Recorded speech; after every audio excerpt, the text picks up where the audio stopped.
ផ្លេចកិត្តមាតិកាទី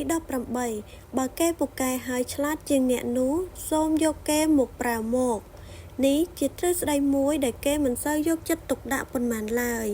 ហើយក៏កម្រឃើញគេយកទ្រឹស្ដីមួយនេះមកប្រើដែរភាគច្រើនគេគិតថាបើមនុស្សប្រភេទនេះមកប្រើអ្នកដតីច្បាស់ជាគិតថាខ្លួនគេនេះប្រកាសជាមនុស្សមិនពូកែឬជាមនុស្សអន់ហើយដូចជាមើលងាយខ្លួនឯងពេកការគិតបែបនេះគេហៅថាមិនទទួលស្គាល់ការពិតទៅវិញទេប្រកាសណាដែលពួកគេច្បាស់ជាមិនចង់ឮទេពាក្យថាខ្លួនឯងអន់ហើយពេលខ្លះដល់ថ្នាក់ហ៊ានរកវិធីដើម្បីបំបាក់មនុស្សពូកែឬឆ្លាតជាងខ្លួនក៏មានអ្នកចេះតែងព្រមទទួលស្គាល់ថាខ្លួននៅខ្សោយតែអ្នកនឹងខ្សោយរហូតព្រោះអ្នកតែងច្រឡំថាអ្នកចេះនេះពិតជាគួរឲ្យសោកស្ដាយមែនទែនគួរណាតែគិតរកវិធីដើម្បីចាប់យកមនុស្សបែបនេះមកប្រើតែបែរជាធ្វើរឿងល្ងង់ខ្លៅទៅវិញដែលអាចធ្វើឲ្យបាត់បង់ធនធានដ៏កម្ររកថែមទៀតអ្នកត្រូវចាំថាមនុស្សពូកែហើយឆ្លាតគឺសុទ្ធតែស្ថិតនៅក្រោមការប្រើប្រាស់របស់មនុស្សអស្ចារ្យទាំងអស់អញ្ចឹងហើយបើអ្នកពិតជាមនុស្សអស្ចារ្យមែននោះ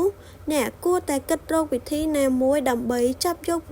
មនុស្សប្រភេទនោះមកប្រើវិញ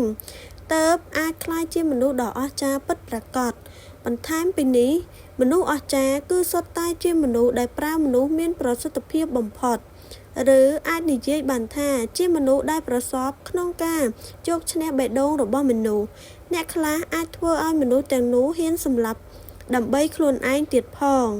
គឺពេញចិត្តនឹងបូជាជីវិតតែម្ដងត្រូវចាំថាបើអ្នកចង់ចាប់យកមនុស្សប្រភេទនេះយកមកប្រើអ្នកគួរតែយកវិធីសាស្ត្រឈ្នះយកមកប្រើដាច់ខាតកុំយកពួកគេមកគ្រាន់តែបំរើផលប្រយោជន៍តែមួយមុខគត់ព្រោះមនុស្សប្រភេទនេះងាយនឹងមើលដឹងពីចរិតចេតនាពិតរបស់អ្នកណាហើយគេក៏មិនអាចមើលដឹងថាអ្នកកំពុងបោកគេឬអត់ដែរជាពិសេសនោះត្រូវប្រើពួកគេឲ្យចំជំនាញរបស់ពួកគេបើមិនអញ្ចឹងទេងាយនឹងដើរចេញពីអ្នកណា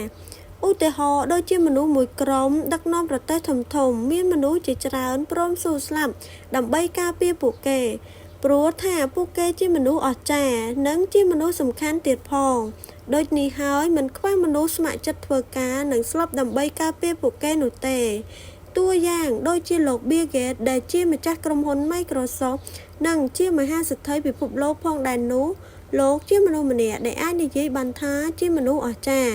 ព្រោះថាគាត់ចាប់យកមនុស្សមានទេពកោសល្យពូកែទាំងនោះមកធ្វើការឲ្យគាត់បាននិងជួយគាត់ឲ្យក្លាយជាមនុស្សម្នាក់ដែលពិភពលោកទាំងមូលទទួលស្គាល់គាត់ទៀតចេះប្រើប្រាស់មនុស្សល្អទាំងនោះនិងចេះប្រើដោយមានប្រសិទ្ធភាពទៀតផងដូចនេះតើអ្នកនឹងរកវិធីចាប់យកមនុស្សពូកែមកធ្វើការជាមួយអ្នកឬរកវិធីដើម្បីបំបាក់ពួកគេហើយតើអ្នកនឹងរើសយកដុំមាសឬដុំដីតើអ្នកនឹងបង្កើតកងទ័ពខ្លាំងឬបង្កើតសត្រូវទាំងនេះគ្រាន់តែជាសំណួរខ្លីៗដែលអាចជួយឲ្យអ្នកចាប់ផ្ដើមគិតឡើងវិញពីរឿងមួយនេះដែរនិងចង់ឲ្យអ្នកបើកចិត្តស្វែងយល់អំពីការចាប់យកមនុស្សដែលពូកែនិងឆ្លាតមកធ្វើការជាមួយអ្នកដែលជាប្រយោជន៍ទាំងសងខាងជិះជាងយកពួកគេធ្វើជាសត្រូវរបស់អ្នក